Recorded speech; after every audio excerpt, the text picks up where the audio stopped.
On February 9th of 2004, 21-year-old UMass student Maura Murray drove from her dorm in Amherst, Massachusetts to the White Mountains of New Hampshire. At approximately 7:27 p.m., Maura spun out her 1996 Saturn on a hairpin turn on Route 112 in North Haverhill. There has never been a credible sighting of Maura since. Maura is 5 foot 7 inches tall. She weighs 120 pounds, and she has brown hair and hazel eyes. If you have any information regarding Maura's disappearance, please submit it to us, The Murray family at MauraMurrayFamilyDirect@gmail.com. or the New Hampshire State Police Cold Case Unit. This is Missing Maura Murray.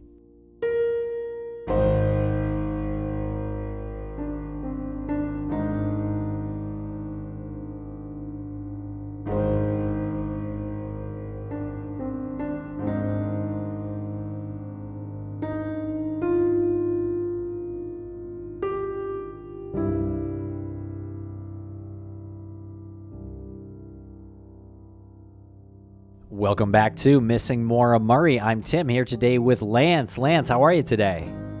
I'm doing so well. How are you today? Well, I'm doing all right. And Lance, for this episode today, we are going to play the audio from our Get Vocal show from last Thursday night. We had a real fun time trying to break down some stuff. We had some guest appearances. We had Maggie Freleng in the chat room, or actually in the episode with us. We had Brett from the Prosecutor's podcast in the episode with us, joining on the Get Vocal show, and Julie Murray was in the chat room.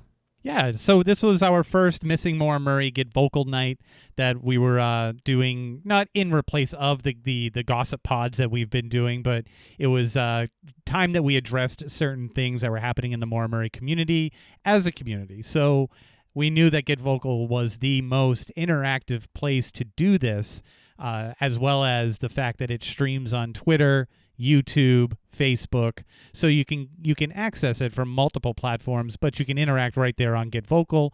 And we figured this would be the perfect place. And Julie Murray did join us, and a couple of people that we've never met. We hopped on, and this guy was there. He was only there as a user, so we didn't know his name just by looking at his profile. But no, he was fired up. He was ready to go. He was asking us questions, and it was fun. And we packed that room, and it became a spontaneous, impromptu fundraiser for the GoFundMe that Julie Murray started, separate from Maggie's GoFundMe. So now there's 2 GoFundMes for Maura Murray, and Julie's is the active one.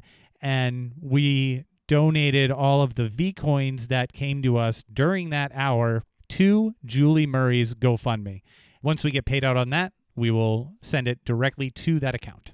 And so obviously this is now our second Missing Maura Murray episode in a row. We're going to be doing some more Maura Murray episodes coming up, no doubt about it. We do have an episode this week coming to you on the Unsolved Murder of Dean Webster that's going to run on this channel. And then we also have next week a really interesting interview with Daphne from Going West, who's got a missing person case in her family, actually, her aunt or aunt. So that's coming up in a couple weeks. But then we're going to get back to more Murray stuff, because I think we're at a point where things kind of feel like information is coming out. Doesn't it, Lance? Doesn't it feel like things are coming out right now? Well, to me, it feels like things are bubbling. Things are simmering. The pot is simmering. It's like you're looking at it, and it's just a couple more minutes before you get that full rolling boil going. And that's what it feels like to me. And there's always these like moments in between, these little lulls, these ebbs and flows. But right now, we're at that, like, which way is it going to go? Is it going to boil over, or is it going to simmer down a little bit? I think it's our responsibility to make sure that it maintains that rolling boil, because we're not trying to antagonize or solicit salacious material. There's information out there that is being distributed, and there's information that's being intentionally bent and intentionally manipulated. So we want to make sure that we just stay the course the best we can. Yeah. And great emails. Keep them coming. And we can accept safe emails. We can keep your identity safe. So feel free to send us emails at the missingmauramurray@gmail account or our personal email addresses. That's fine. And we wanted to address one quick thing about, we actually took down a couple of episodes, and they were episodes 96 and 103, and they both included Scott Wall. And the reason we took them down was not because of the information in there or anything like that. It was really because of some, I don't know, embarrassing Twitter outbursts, I guess you could say, where he kind of sort of said that he never liked us and he was just kind of using us to get promotion for Maura and give us content and things like that. And I don't know, it felt so disingenuous, Lance, that I just think we need to distance ourselves from this person. Yeah, it's necessary because it wasn't just sort of him saying it. It was him showing evidence of stating specifically that he did not like us, you and I. He did not like the true crime thing. He didn't like the true crime community. He only went to CrimeCon to be there with Julie as a supportive figure. And that was just one of the instances where intentional deception was shown to us by this party. And by keeping the episode out there that he was in feels a little bit wrong because we don't know what he said in that episode to deceive. I mean, if you're being deceptive and then you're putting out information and you do an interview and then you contradict yourself and you show that you've been deceptive, I don't know, we got to go back to the drawing board on that episode and find out, okay, well, what else, if anything, he was deceptive on? So right. It's not like a personal thing, like we're upset that he doesn't like us. We really don't care about that. But he acted like he did like us. That's the problem. And so we will actually put transcripts of these episodes out. I'm thinking of starting a new Reddit account, Lance, and because I have been monitoring Reddit a little bit lately. And so I feel like I'm going to start a Reddit page and maybe just put these transcripts out there. And maybe just enter that social media world a little bit because there is value in it. And there's a lot of talk out there, which is great. We want to keep the talk going about Maura Murray and what happened to her. And if you have any information, there are email addresses, there are phone numbers you can reach. They're in the show notes. You can call or email the New Hampshire State Police. You can email the Murray family. You can email us. And also regarding the episode that we're about to play, keep in mind there was a chat room going. Julie Murray was in the chat room, and there were other people in the chat room. So sometimes we will reference the chat room and things like that. And I did see, speaking of Reddit, I did see that we were kind of accused of ignoring comments. We did not ignore comments intentionally on Thursday. There were so many comments, it was hard to keep up. And regarding... So there is one instance that comes up here in this episode, and it is about these three men that Maura, Kate, and Sarah hung out with on the Saturday before Maura went missing. Was this known or not is a big question. I know some people are saying, oh, well, Fred knew that was Sarah's cousin, but I'm just so confused if that's Sarah's cousin and we knew that or Fred knew that. Then why is Fred saying and Julie saying that we don't know the identities of these men? So I'm again still confused about this. Me too. I don't know who they are. I don't know why information would be kept. I don't know. I know that it's also not our privilege to have all the information that's out there. So if there's information as to their identities and who knew who they were before someone else knew who they were, I guess is sort of irrelevant at this point. I just don't know why. I mean, I don't know. I'm really confused why this is news right now. Maybe it's the way that the information came about, and maybe that's indicative of information that that is out there that people know about that haven't said anything yet. I don't know. I'm just very confused. Do they have something to do with why she was leaving, why she was going up north? I don't know. I don't know either, but we get into it a little bit here in this episode, and then we'll keep breaking it down again. I mean, I know that a lot of people are out there listening to this show. They want to hear more conversation, and so we are going to bring some. So please send us your ideas, your thoughts at missingmauramurray@gmail.com. And before we get to this episode, Tim, you had mentioned that we are going to be talking more about Maura Murray and the disappearance, but we also still will be continuing our work with private investigations for the missing and featuring cases that come to us by way of them, including the Dean Webster case, which will be coming up soon, part 2 with his sister Sandy. So just hang with all of the episodes, because the information, no matter if it's about Maura or about a missing person or a cold case that PIs for the missing is working on, it's all important stuff to hear. And Lance, on this date, 24 years ago, on July 16th, 1986, Octavia Ann Goolsby went missing from Greensboro, North Carolina. At the time she disappeared, Octavia was 5 foot 2 inches, 140 pounds, with black hair and brown eyes. She has a scar on her forehead and a tattoo on her arm that read Eddie and ELR. Octavia was the mother of several young children. There's very little information about Octavia's story, so anyone with information should contact the Greensboro Police Department at 336-254-0462.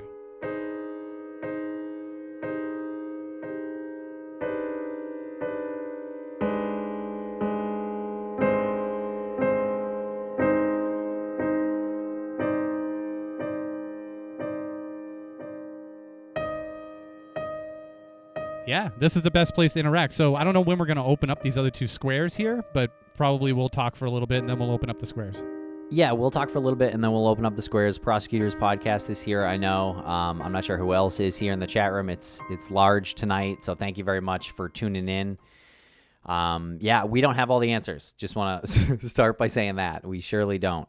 But we have been working on the Maura Murray case with the podcast Missing Maura Murray for almost 5 years now. Actually, it's almost exactly 5 years, Lance. And so Maura Murray went missing on February 9th, 2004 in North Haverhill, New Hampshire. Right about 7:27, her car spun out. She was driving a 1996 black Saturn on Route 112. And this isn't exactly the most rural route, Lance. I think when people start talking about this story, they immediately say, oh, White Mountains, so rural. And it's not, I mean, it is to city folk, but it's not the most rural area in that area. And you know, there were houses there. There were witnesses who saw her car spin out. Exactly. Sorry, I was just thanking. Sarah Turney just popped in with 1,000 V coins. What? Yeah. I think that wow. translates to $1 million. So thank you.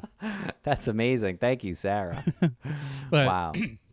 Yeah, so a little bit of detail on that. It's not the most, I'm sure everyone here knows the details, but that road, Route 112, is the cut between, or the go-between, between the 2 highways there. And if you were cutting through the mountains, that's where you're going if you were to reach a destination that cuts through the mountains. The Kangamangas Highway and the White Mountains National Reserve, I can't, is there.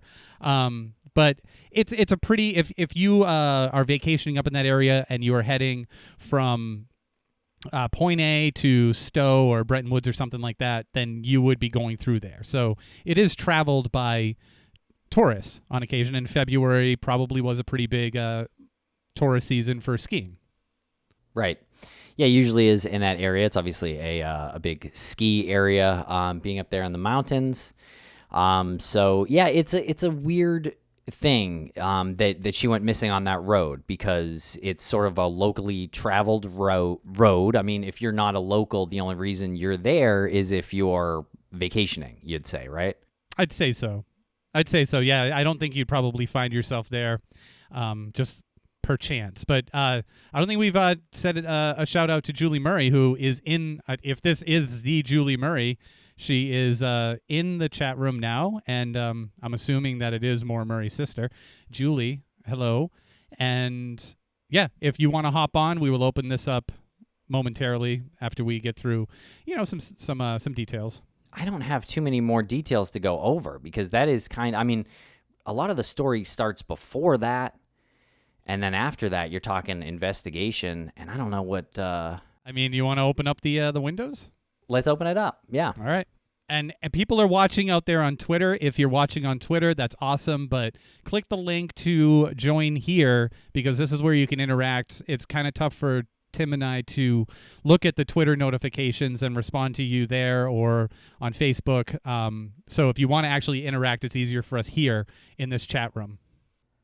Hey, it is Brett from the Prosecutors podcast. How's it going? Hey guys, it's How going are great. ya? How are y'all? Doing great. Hey, I'm doing well. Doing well. Thank you guys for inviting us on. Yeah, of Hey. course. Anytime. You are exactly how I pictured you to look. Is that a compliment? I don't know. No, I say you didn't. You said you didn't want to do video, so I don't know what I was picturing. Well, I told these guys that Alice is beautiful, but I have a face for radio. So, but whatever, it's fine. Happy to be here. Yeah, Alice is actually working on the case tonight, so she couldn't be here. But I Wait, thought I would is join. that Alice in the room here? Is that Alice over No, there? Alice is not here. Oh, okay. Alice Okay. is not here. It's That's a another different Alice. Okay. Another Alice. So, but she sends her regards and her regrets. So. Well, you guys did a tell great her. job covering the case recently. Sorry, Lance, did I step on your joke? Yeah, I gotta. I've muted myself. Well, Brett, yeah. Oh, go ahead.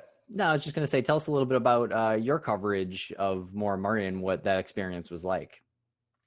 Yeah, it was a case we definitely wanted to do. I've been listening to you guys since I guess you got started. Read James Renner's book on Maura Murray, and I don't think you can do a true crime podcast without doing Maura Murray. And we thought we could bring a perspective that maybe other people didn't have with our experience sort of in the prosecuting world.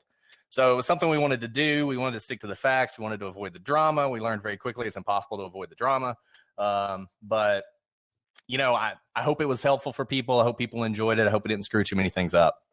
Yeah, I don't think it screwed anything up. I thought I found it entertaining and informative. Yeah, and I just want to say one thing about this latest bit of information. Like you said, there's so many questions. We don't really know a whole lot about it right now. I would love to hear from James more, but I think I'm glad people are learning new information, and I want new information to come out, but it doesn't seem like this is new information. It seems like this is information that a lot of people, maybe not a lot of people, but some people have known for a very long time, and compartmentalized information in an investigation like this is bad. All this information needs to be out there. If there's more information that people know that they're sort of keeping to themselves for some reason, they need to get that out there, because I really believe in the wisdom of the crowd. And unless we have that, and unless all these folks here in the chat room can think about this and look at this, I don't think we're going to get anywhere in this case. And we talk about FOIA, and we talked about FOIA and why that's so important and why the family wants access to the information. It's for this very reason. But we shouldn't be hiding information from each other. And I don't know if you previously said this, but you have the Prosecutors podcast, and it's not just arbitrarily called the Prosecutors podcast. You and Alice are actual prosecutors. Is that correct? That's right. Okay. Yeah. Can you give a quick background for yourself so people, because you might start throwing out some legal terms and things that are going to fly over my head. So I just want people to know that you don't have like a thesaurus right there in front of you. Yeah, and if we do that, or if I do that, let me know. I'll explain anything. No, because then I'll be stopping you every single sentence. So Alice and I, we've known each other for a while. We've worked actually in several different jobs together. Most recently as prosecutors, we actually share a wall in our office. Both went to law school a long time ago, done a lot of different things, seen the law from a lot of different angles, and thought we could bring all that to bear on these cases, because I listen to a lot of true crime. And people, sometimes you listen to a podcast and the podcast host will ask a question. I'm thinking, I know the answer to that question. I wish I could let them know or whatnot. And so Alice and I we talked about this stuff all the time. And finally we said, hey, we're in the middle of a pandemic. Let's just start a podcast. And that's basically how this got started. This is a consequence of COVID. So Yeah, well, glad you're here on the scene. I think you're adding something already to the mix. Yeah, and like Lance said, I think you guys come with a professional background that obviously we can't match. We're just a bunch of jabronis. I mean, for real. Whatever. I could give you some insight on how to properly structure a comedy murder mystery dinner theater, but probably not very useful in your world. Court of law. Yeah, Well, in a court of law, I mean, right? I wish we knew half the stuff you guys know about this case. I think the podcast would have been even better if we had. Well, when we spoke, I think it was last week, one of the first things that I wanted to tell you was it was so refreshing to hear that point of view, that you and Alice put out there in such a well-spoken, structured, articulate way, because sometimes I'm not very articulate, and sometimes I hear other shows talk about other cases, and they're not very articulate with the information that they're delivering. But especially hearing information about this case that Tim and I have been so entrenched in and pretty much have made it our lives, it was really cool to hear somebody talk about it in such deliberate, articulate detail. Well, yeah, and we have that perspective.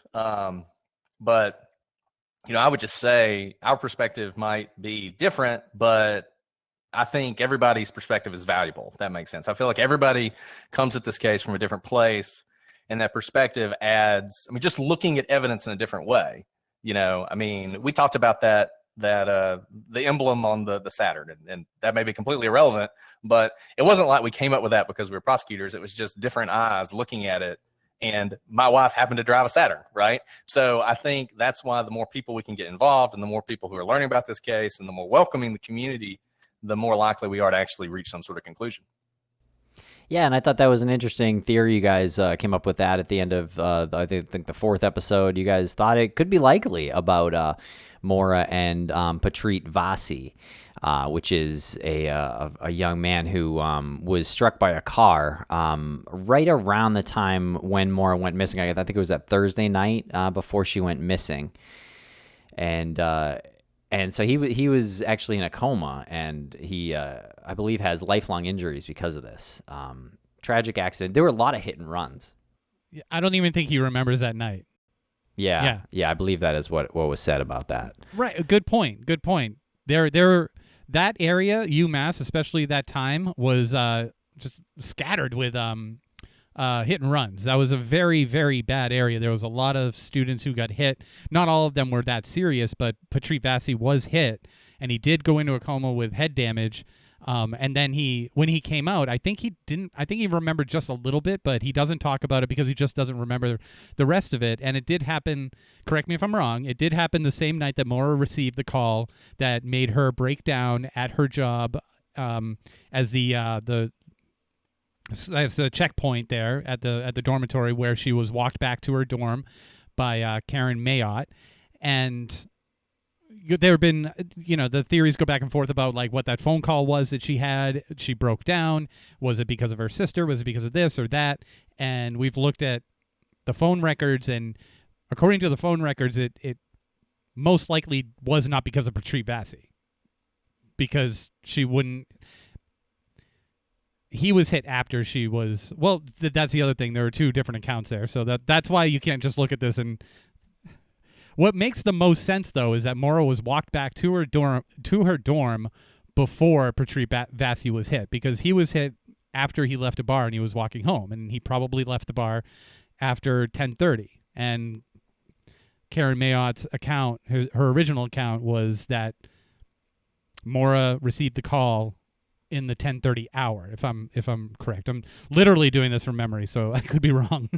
Now, she said that on your show, but didn't she eventually retract that information and say that it was much later? She did receive the call from her sister around 10:30. There's no question about that. Right. Yeah. And on your show, she said that she walked into that dorm around 10:30.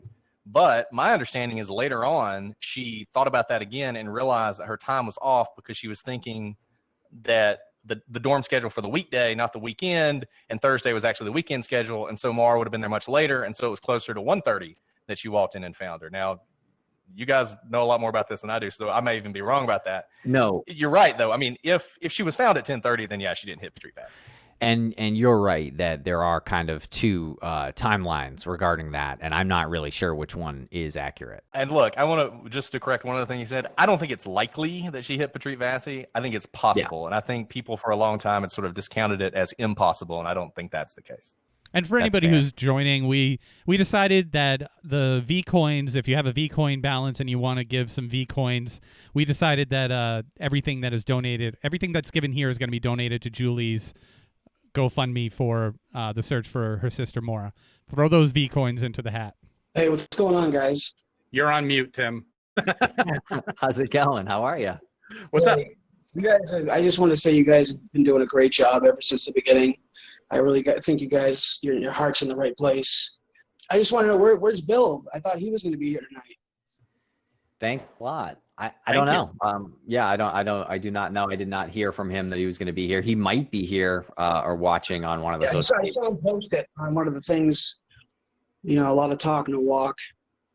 Yeah, I would like to ask him about the voicemail a little bit. I mean, I really am confused about this entire thing. So, who knew when and what those Exactly. implications are, I don't even know, to be honest. So we need some Right. help breaking this down. Yeah.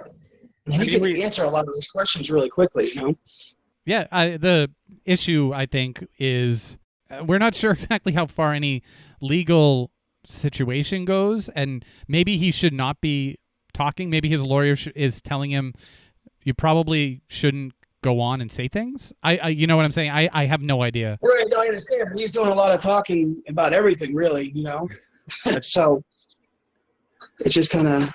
That's true. He's ranting about everything else. He might as well rant about something that has some substance. It could, address a lot of the questions people have. That's a fair point. No, I think he could come out and talk about this for sure, because I don't know if he was waiting for us to do it. I think it was kind of put out there like we had information regarding this. That is not the case. We do not. We were going to have Renner on, who really wrote about this originally. So yeah, it's not our story. You guys have never tried to fabricate or sensationalize anything as far as I've seen. Thank you. The way the timeline sort of worked with Bill was that we always put out there from the beginning that he had an open door policy to come on the show and to talk about anything. And we literally said to him, James Renner is saying some pretty inflammatory things about you. Feel free to come on the show to talk about those things and perhaps, shed some light on that. And some time went by. We received an email. We had a phone call, a couple phone calls. More time went by.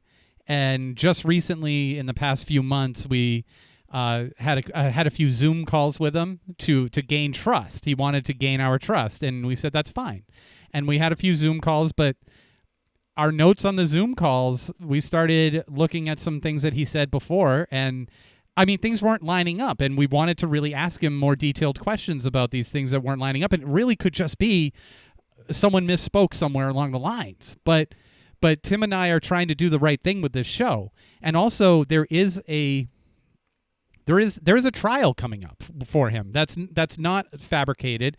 There is a trial coming up, and it's kind of tough for Tim and I to have him on, because it was presented to us, hey, we should all do it. Prosecutor's Podcast 107, Missing Maura Murray, we should all do one together. Bill Rausch is there, and we should all get along. But we were like, this guy's on trial. Like, it's really hard for us to turn a blind eye to that. Like, I can't do it. Tim can't do it. And so that's where that moral, conundrum was.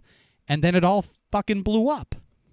Yeah, I mean, the last thing we want to do is take shots at people on Twitter or on the podcast. I hope people understand that. That is the last thing that we have any interest in doing. And we were pushed past the breaking point on Twitter and with the podcast. And I'm sorry that it happened, but that is what happened. To your point, yeah, Bill was talking a lot, and he was really calling out Maggie, and he was calling us out that night. And so, yeah, I don't feel great about that Twitter blow up, But everything we said in the episode today is true. And again, I don't feel good about that. I'm not here to attack somebody. That is not what we're here to do. But yes, you're right. We need answers, and he could answer these things. He could.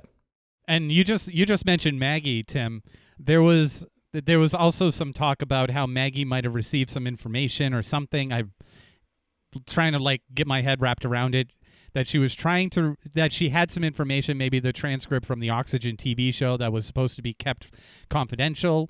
That was never given to us. There's never been anything like that. We knew she had something like that, but she literally said to us at one point, like, if I pass this to anybody else, if anyone's eyes see this, my career's ruined. And so we never asked for it. To my knowledge, James Renner never asked for it. So I know she just put a statement on Reddit about maybe she told some people some notes that she took about it, but we've never received anything in detail, any official document. Nothing. It has nothing to do with us. And as far as Like, look at what a TV series is made from. Like, how many people are a part of that? There's dozens of people who have access to that, and to just think that it's like this little shout out to Dr. Shiloh and Dr. Scott, to think that there's some dark triad that is operating behind the scenes that that were, was part of the Oxygen show is kind of comical. All right, I'm muting myself again. I'm going on too far. All right. Well, do you want to go through these points as they happened chronologically? Hold on. Yeah. Armchair Detective is in the chat room. We're not talking about David Aldridge, for God's sake. Relax, dude. Email us separately again. Yeah, we might as well take the time to respond to him here. That stuff has been out for a long time. He has emailed a few times about that, but that's been out there for years. But yeah, feel free to email Armchair. Okay, so I guess Renner's blog post is what started this, right? Is what started the sort of confusion regarding this voicemail. And when I say confusion, like, I'm genuinely confused with this. I'm not exaggerating. So no one knows exactly what was on the voicemail, right? There's been no confirmation of what was actually said. Yeah, I've not heard anything. Okay, are we talking about the voicemail that was left for Bill when he went through security, the Red Cross voicemail? No. I'm talking about the voicemails that they listened to when she was missing. Does anybody know what's on those? Yeah. Okay. No, not that I know of. Absolutely not. I don't know. So just looking at Renner's blog here. So, and I believe Maggie is available to hop on video. So we may. All right, I'll jump off, guys. Okay. I just want to let you guys know you're doing a great job. Okay. Thanks a lot. Thanks a appreciate lot. it. Really appreciate it. Appreciate the questions. Thanks a lot. Okay. So let's get Maggie on here. So let's start this with the Renner blog post, and then we'll go through the Murray statement, and then we'll talk about Maggie's response here real quick and try to make sense of what's going on. So Renner says that one thing that came out is that Billy was allegedly able to access Maura Murray's voicemail and listen to a message from Kate Markopoulos to Maura that revealed Maura had cheated on him over the weekend. And here's a quote. There was a message from Kate, and it says the story, according to Bill, with the information from Kate, is that Saturday after they dropped off Fred, they were out together. The girls went out. Kate and Maura had some drinks. Kate is saying they met 3 new guys who did not go to UMass and were from the area. Apparently, they were all talking then, and at one point, Maura and one of the guys were gone. Bill asked Kate about this because one of Maura's voicemails was from Kate asking what was up with Bill and what happened with the guy the other night. That guy the other night. Okay. I don't even know like where that's from. I'm so confused by everything. But Maggie Freleng's here. What's up, Maggie? Hi. Hello, I'm here. What's Hi, going on? Brett. I did not hair expect you to look like this. Oh, no, I literally just got out of the shower. I was not expecting to be on video at all. I was like, maybe I can get rid of video. Hi guys. Hi everyone. What's up? Yeah, so I just figured I'd hop in since I've talked with all of you guys about this. Yeah, I've always been really open with the transcripts. I know Dave Haas, who's in here, has always asked me about them. And a lot of people, yeah, I mean, the only thing is Oxygen owns any property. So they own videos. I know people have asked for it. I guess it's NBC or Oxygen. I don't know exactly who owns what. I would assume NBC, blanket company. Yeah, I don't have rights to any of that. I have it. It's my work. I did it. I worked this case for 2 years. I did all of the interviews, so I know what's in the transcripts, but I can't give them to anybody. And, I know Julie has asked for them from Oxygen is where I directed her. Unfortunately, they won't give it to her. They own them. I can't do anything about that. I have always said if anyone wants to ask me a question, I can Control F. I can search. I could scroll through, try and remember which interview it was, where it was. So, what I had said about Renner's post is that, he asked me to find something. I found it, and it was about this Bill call. So that came from transcripts. That was some documents Art and I were looking through. And yeah, I just read to him, I said, hey, look, this is what I found. Art and I were looking through some case files from Maura's friends, Kate and Liz, not Kate Markopoulos, her friend, Kate and Liz from high school. They were in the documentary. I can't remember. I think their interview I did with them made it to the documentary. But they gave us basically just like giant boxes of stuff, and we were sifting through for hours. And this one transcript is Art and I sifting through, and we came across this one document that said the quote that Renner reported, that there was, they wrote the week of, they had taken some notes. They were doing their own investigation as good friends looking for their missing friend. And that was that. And so, however Renner chose to portray it. And then I also want to address the three guys, as I mentioned in my post. When we came across that, of course, we looked into that. That would have been amazing to have a new lead in the case. Like I said, the documentary would have been much better, less psychics, more investigating. But as soon as we went to the New Hampshire State Police and said, hey, look, we just found out there are these guys at the party. Maura was off with one of them. Did you look into this? Did you know about this? It seemed Kate Markopoulos did know about this. They said, yes, they found the guys. They knew who it was. The one guy Maura was with was from Boston. Alibi. We were like, okay, cool. We're going to not really dive into that. It seems like the police don't really think anything of that. And I called Art today and confirmed, yes, my memory is correct. That is what happened.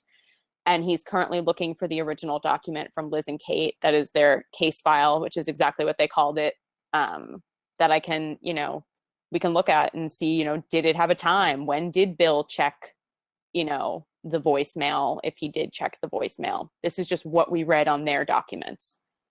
Okay. Okay. I'd love to say Yeah. that made things clearer in my head. It made things clearer on how you had the information, but I mean, Can I ask a question? Oh, please. Yeah.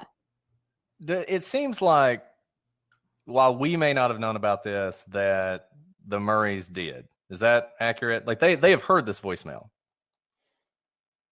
I don't know that. Julie's here. I mean, I think she could say that. I do know that Fred knew Maura was with this guy. That I do know, because I know that we had specifically asked him, what did Kate tell you about that night? And I guess so I know Kate had like a private conversation with him. And I'm assuming naturally Fred would never want to say, Maura was with some guy. I understand he's, protecting his daughter. So it does seem like Fred did know about this. so. I guess from their statement, Bill's mom listened to the voicemail. Is that It what seems the like that's statement what the Murrays are saying. I don't know. Yeah. I don't know who listened to what voicemail. See, Yeah. this goes back to what I was saying earlier. I know all the dramas about who let who see transcripts and what did Maggie control F and who was doing what. But for me, if there are things that Fred or whoever is keeping from the community because he doesn't want his daughter to look bad, and I totally get that. I mean, I'm a dad. I would want to protect my daughter too. But if the most important thing is finding Maura, I just don't think you can do that. I think, you can't decide. Fred can't decide what's important. He can't look at this objectively. And I think in the balance between protecting Maura and finding out what happened to Maura, has to win. So I just wonder, and the thing that this made me wonder was, is there more stuff that the family or Bill or Bill's mom or somebody knows that we don't know, that if we did know, some of these smart people who follow this case religiously might be able to figure something out about? Well, I will say there is a lot of stuff we came across that, to not upset anybody, we didn't publish. We tried to keep it pretty PG. Well, I mean, that not to interrupt, but I'm sure that happens for every single production that's done on every missing person or every cold case, because, I mean, no one's a friggin' saint, right? I mean, there's going to be something that comes up. Of course. And that's the thing. We can't, we decided, in this particular documentary, like I said, we were really just trying. This was the first chance to get an actual national audience on this in the form of a true crime documentary, 6-part series. It hadn't been done yet. We wanted people to come in this case, and we know it brought people into this case for sure. A lot of people to the case, and that's what we were trying to do. We didn't go into it thinking we were going to solve it. I don't think we thought that. I mean, at some point, maybe we got a little naive and thought maybe we would do that. So we did decide, what information is going to be in it. When the police tell us this guy has nothing to do with it, does it make sense to add in, oh, she was cheating on Bill? If she did, it's unclear whether she actually did be with this guy or not. We just know she went off with a guy. Is that worth it to put in a national documentary, go down that rabbit hole when the police said this guy has nothing to do with it? I wasn't my decision. The producers made that decision. So. I mean, I guess if the police said that these guys have nothing to do with it, right? Yeah, I called Art this morning and checked with him again. He said, yeah, we tracked that down. I do remember the guy was from Boston. I know that because we kept trying to think, maybe they were from New Hampshire. I remember we did look into these guys, and the police were like, don't waste your resources. And Julie Murray just said in the chat there, to clear up, my father did not and still does not know who the 3 men in question are. He's never spoken to any of the 3 men. Armchair, if you keep acting up, I swear to God.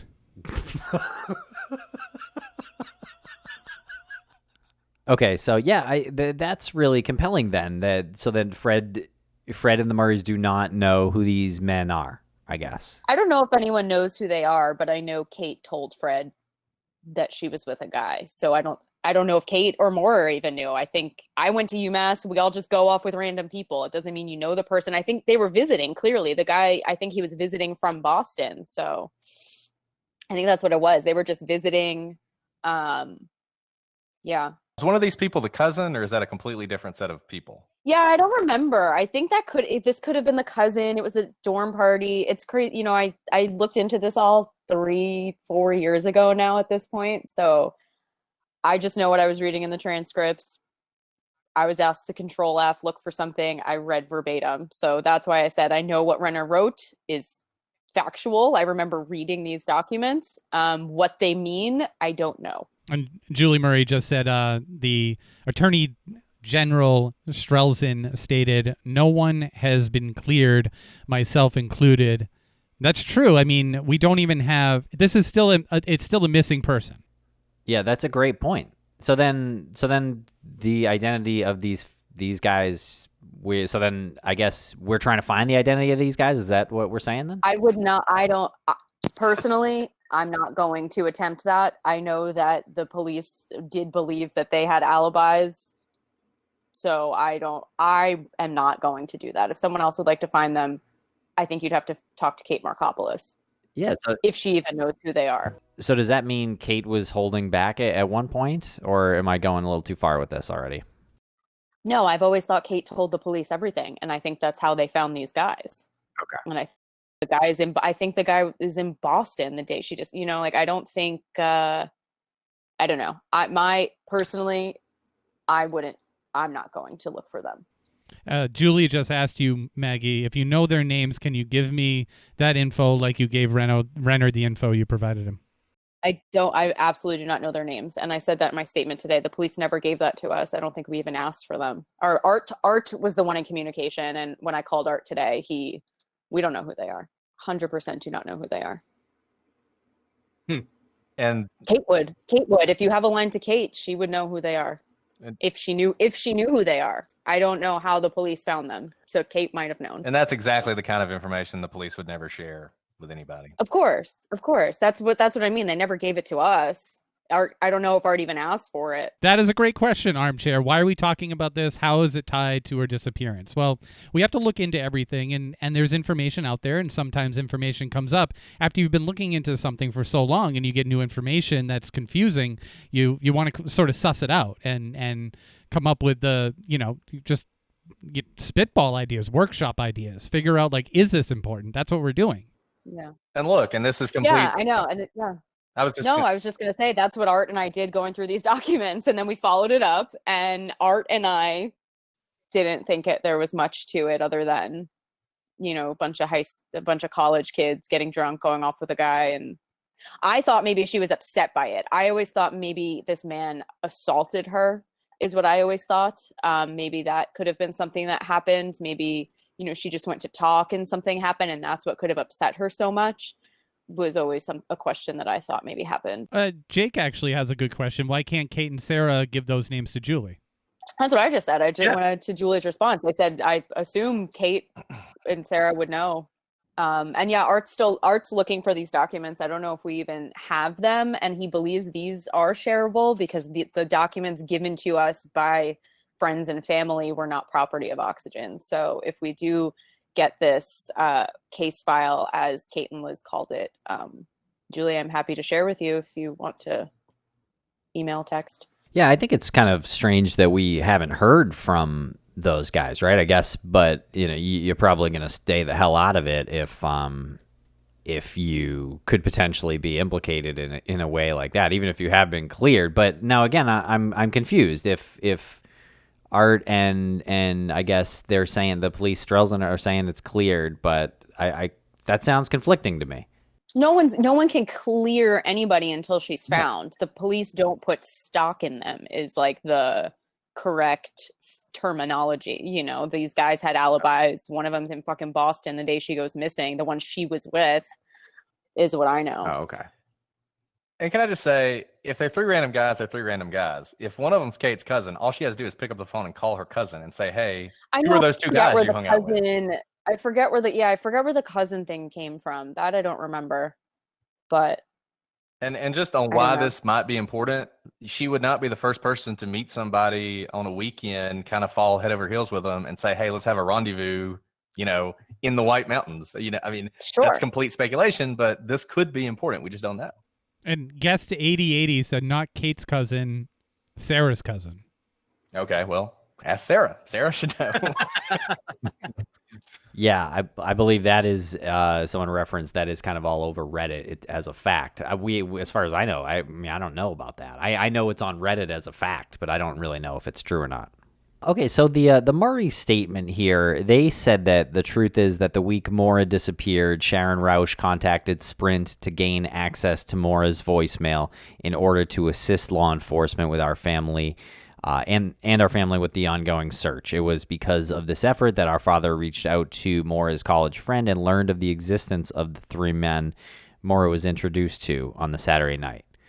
Okay, so Fred apparently learned of their existence and this story, but not their identity.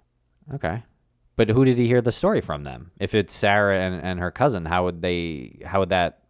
I think Kate, because I remember asking Fred, what did Kate tell you?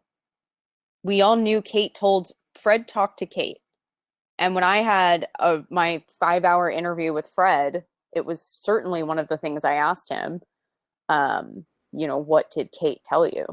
Well, I was just saying, whenever I told Julie I couldn't give her the transcripts, myself and the producers all said, anything you want to know, we'll tell you. And everyone's known that. I mean, the information in there is my work. I did that. I'm free to share information. I can't share transcripts. So anyone who wants to know something, Renner took advantage of it and said, hey, I want to know something about this. Right. Okay. So we know that they listened to the voicemails after Maura went missing and accessed that information and passed that along to the police. The police were able to, or at least Fred was able to talk to. I don't think we know who listened to what when. Right. When you say they listened. Right. Good point. Yeah. Okay. Shannon. Murray's statement says that the mom listened to it, right? I mean, isn't that what it says? Yeah, Sharon Rausch is Bill's mom. Which is, I want to know how that comes, because the notes from Kate and Liz say Bill listened to a voicemail from Kate that said, hey, what happened with that guy the other night? So maybe Sharon listened and related to Bill. But Bill heard this voicemail. I mean, according to the friend's notes, Bill was aware of this voicemail that said, hey, what happened with that guy the other night? So I think the best sort of, pro Bill, that's dangerous to even say, way to look at this would be Maura disappears, she listens to it, Bill listens to it, and he just hasn't shared it and doesn't want to share it for the same reason that Fred doesn't want to share it, because he doesn't want to make Maura look bad. It's fair. I know that's why Fred didn't want to talk about it, and Fred said that. And that's fair. It's your daughter. You're not going to want to put that on national TV. We didn't put it on national TV. We did not put this on national TV. Okay. But now if we were to find out somehow that he had accessed it before she went missing, that's a bigger story, but obviously we don't know that. That's definitely a different That's a much story. different story. Sarah claiming that she slept through this whole party is the most absurd thing I've ever heard in my entire life. That's the least believable thing in this entire case. Yeah, I mean, maybe she went off with someone too, and just wasn't there for anything. Who knows? I don't know. But, yeah, it is weird, we've been talking about this party or whatever for years now. And Sarah's a weird character. She always falls off the radar. Everyone talks about Kate. What about Sarah? right. Okay. And I forget it. I forget, Julie, if you've tried to reach out to them, but it's just so strange that these people will not speak to you. Is that what the situation is? That they won't speak to Julie? I don't think they have. I don't think they've spoken to Julie. Julie says Bill's mom was the account holder, so she had to request access before they listened to the voicemail with law enforcement. And we know Bill has told us that they printed out their phone records via the same way and provided them to the police while the police were waiting for the subpoena. So one thing I remember from way back in the day and cell phones before some of the people on this chat were even alive, is you could, in addition to listening to the voicemails on your phone, there was a number you could call. It was like star 86 or something. You dial star 86 and it asked for your account number, and your account number was your phone number. And you type in your phone number and then it would ask for your password and you could listen to your voicemails. So while I'm sure it's true that his mother had to go to Sprint to listen to these voicemails, I don't think that necessarily means that Bill would not have been able to access it if he knew Maura's password. Who knows if he knew that? Right, and then how would we know if it was a new voicemail or not, or had been listened to, right? I feel like there might be no way for us to know that at this point, Now, I'll say this. Yeah. The fact that he was on the phone with Kate the next day is always struck me as strange. I said it was strange when we talked about the podcast. I mean, maybe I'm weird, but That's why I personally believe, I think he heard this voicemail and called Kate and was like, what the fuck is this about? And that's how the notes made it seem. That he was aware of this and called Kate and said, what guy was she off with, potentially? And only Bill can answer this. He's always said he never knew Maura cheated on him. So we don't know. Yeah, you guys brought up a really interesting point, Brett, in one of your episodes where you were going through some phone records I think you were going through Maura's actions before she left for the White Mountains. And she had, actually, her and Bill spoke on the phone after the accident with the Toyota, and that was a couple of calls, I think a 15-minute and then a 5 or something.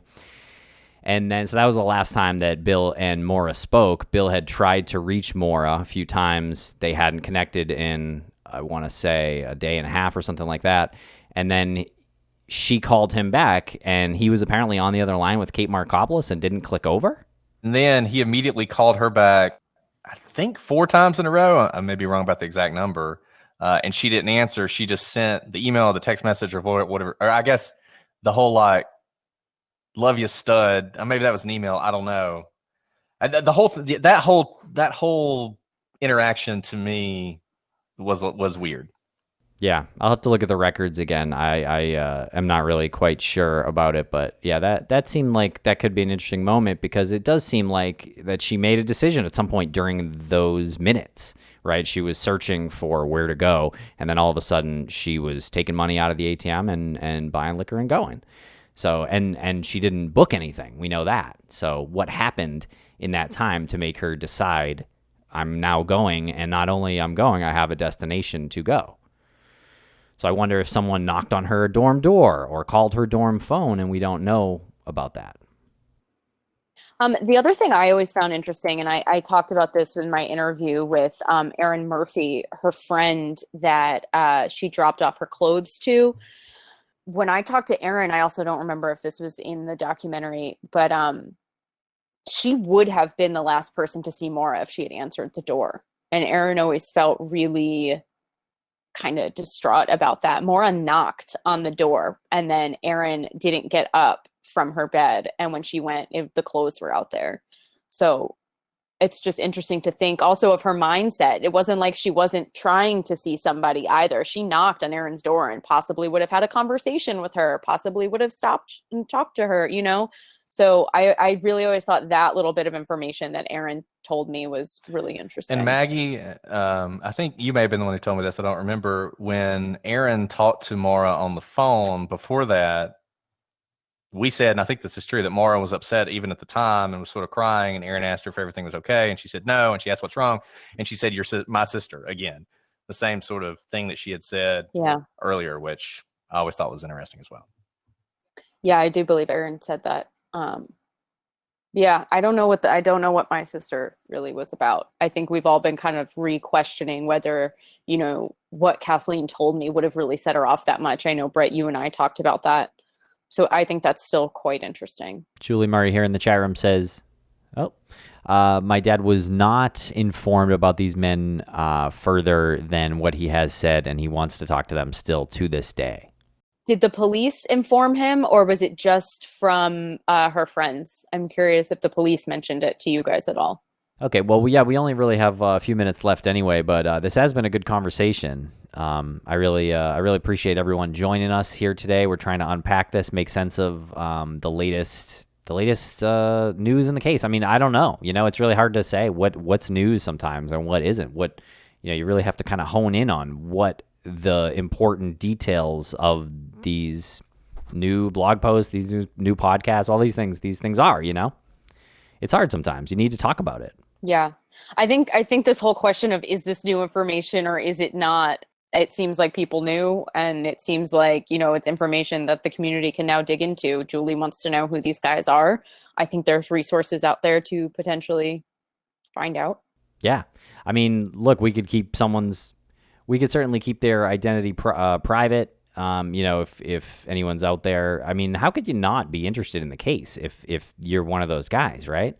Like, you're unaware of the documentary and everything. Like, I don't know. I don't think we know that. Here's the thing, though. It's like Brett was saying, and like, you know, working closely with law enforcement in, you know, my career, your career, they know the identities, I'm sure, and they're not gonna release that. I mean, these guys might have nothing to do with it, and to put their names out there it could potentially ruin their lives. Should we start guessing names? You know, just start wildly guessing names. Who knows? Could be right. We just go through the alphabet. No, I mean, if someone you know knows anybody, like, or wants to contact us who was a part of this, you know, obviously we would not put your name out there. If you want to talk to the Murrays, you know, that would be great, because that would be additional information.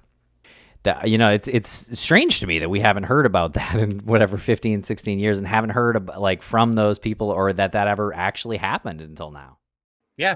They might not even know, you know, like, you know, I watch so much true crime stuff. It's like, actually, I was working on a case the other day where, you know, this guy is in prison, he's wrongfully convicted, and his alibi witness had no idea until 10 years later. She writes to the wife and goes, "Oh, actually, I saw him that night." You know, they might not even know. Yeah, I mean, we're just in the middle of it all, right? So we just think that this is the world and this is what everybody knows. And, you know, there's somebody out there in, like, North Dakota or something who's like, what? This is going on now? Oh, yeah, I remember that. Actually, that's so funny. Someone made a point. If the cops talk to them, they would know. That's a good point. Or they might not know she's still missing. Right. They might not know she's still missing. Right. But I'm really glad that this all happened tonight. Julie Murray just posted the website, MauraMurrayMissing.org, and that direct email to her. So yeah, you can reach out on that website, and this has been really amazing because all of these people are coming together. They all support you, Julie, and your family, and hopefully this is the foundation that is needed to. Most of these people want answers, and a lot of the I'm sorry, everybody in here wants answers. And I think most of them have the right way to go about doing it. Sometimes people don't go the right way.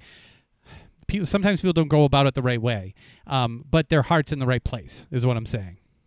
Thanks, Armchair. You know, I'm warming up to you now. Thank you. How everybody Yeah, Wow. Look at everyone coming hour has together. just flown by. Is there anything else anyone wants to hit on before we wrap up here for the wow, thank you, Elise. The It's crime ridiculous. star. Yeah. Wow. Thank you. The V coins are just flying. Going in.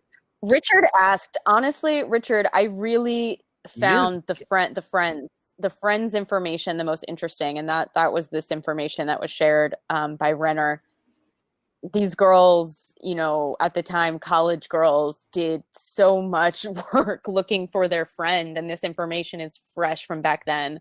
I mean, there was something in the transcripts about Kate and Liz talking about Bill looking for engagement rings. I mean, I hadn't really known much about that. So, you know, there's a lot in their information, and, you know, so that's what I think is in the transcripts. Is there a second most interesting thing that you can think of off the top of your head? Really putting you on the spot here with this one. Not No, not really. All right. Well, yeah, Oh. we should revisit that though. Yeah, Shannon saying Amanda is begging for the GoFundMe link. We keep saying this GoFundMe. I'm so sorry because I've been talking and stuff. I haven't been able to put the GoFundMe link in there. We'll get that up. Everyone, hang tight. That GoFundMe link is about to go up. We answered that about There you Cecil though. And again, we didn't put that in the documentary because we didn't want to put his personal life on blast again. He had Alzheimer's. He's very ill, very, very ill. Right. So, you know, we knew that when we did the interview. He was gracious enough to do an interview with Alzheimer's. And I think we had to think, you know, this guy might not even know what he's saying. I don't know. He has Alzheimer's. It was definitely a precarious situation. And that's why Strelzin and Chuck, I believe, sat in on it. Yeah, and the fact that he was turned into something that he shouldn't have been turned into is really upsetting. When that happened, he committed suicide. He shot himself, and it's incredibly tragic and really, really heart-wrenching and infuriating to think that people would put online that he might have killed himself because he knew something about this. The guy was tortured because he didn't know anything about this, because he didn't take it as seriously as he should have taken it.